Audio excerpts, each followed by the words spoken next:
সম্প্রতি আমাদের যারা হজ ফেরত যাত্রী যারা আছে তাদের প্রায় 130 জন যাত্রীর লাগেজ কাটা হয়েছে। সেটার জন্য তারা প্রধানমন্ত্রীর হস্তক্ষেপ চেয়েছেন। এবং কি আমরা বিভিন্ন সময় দেখতে পাই বাংলাদেশের যারা প্রবাসী আছে, এক্সপার্টেড বাংলাদেশি যারা আছে, যারা প্রবাসী বাংলাদেশি আছে, তাদের বিভিন্ন সময় তারা যখন দেশে আসার পর তাদের লাগেজকে চুরি করা হয়, কাটা হয়। এবং এটার জন্য আমরা অনেক লাইভ দেখি, অনেকে ক্ষোভ প্রকাশ করে, কিন্তু আমরা অন্তর্বর্তীকালীন সরকারের সময় দেখেছি অনেকবার অনেক পদক্ষেপ নেওয়া হয়েছে, কিন্তু কোনো মেনশনেবল কোনো কিছু হয়নি এখনও পর্যন্ত। এজন্য আমরা একটা পিআইএল করেছি, একটা পাবলিক ইন্টারেস্ট লিটিগেশন করেছি, যাতে হচ্ছে এই যে লাগেজটা যেন নিরাপত্তা হয়। এটা কেন হয়, এটার পিছনে কারণ কি? আপনি জানেন একটা এয়ারপোর্ট হচ্ছে is a gateway to the nation, একটা জাতির গেটওয়ে, প্রবেশদ্বার।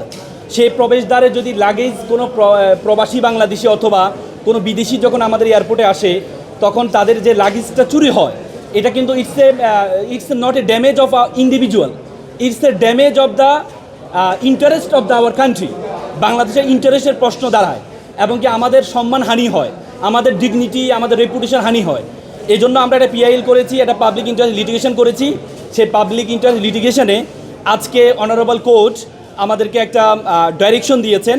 তিনি হচ্ছেন, আমরা বিবাদী করেছি অনেকজনকে, আমরা বিবাদী করেছি, সিভিল এভিয়েশনকে বিবাদী করেছি, আমরা এখানে আপনার হচ্ছে বিমান পর্যটন যে মন্ত্রণালয় আছে করেছি, তারপরে বাংলাদেশ বিমানকে করেছি, তারপর হ্যান্ডেলিং যারা করে তাদেরকে অনেককে আমরা এখানে রেসপন্ডন করেছি। পরবর্তীতে ডাইরেকশন আসছে, সেটি হচ্ছে বেসরকারি বিমান মন্ত্রণালয়ের যে সচিব আছেন ওনাকে 1 মাসের একটা সময় দিয়েছেন। সেটি হচ্ছে একটা স্বাধীন ইনকোয়ারি কমিশন, একটা কমিটি গঠন করার জন্য, যে উনি একটা ডাইরেকশন দিয়েছেন।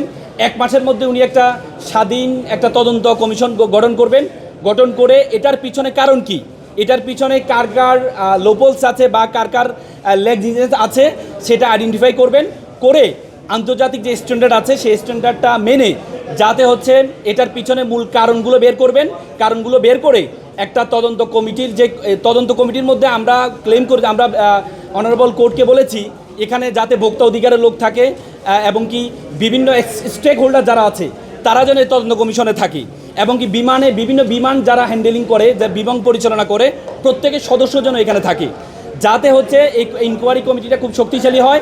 এবং কি এটার মূল কারণগুলো কি এটার জন্য 1 মাসের মধ্যে একটা প্রতিবেদন দেওয়ার জন্য অনারেবল কোর্ট আমাদেরকে আজকে একটা ডাইরেকশন দিয়েছেন সচিবকে।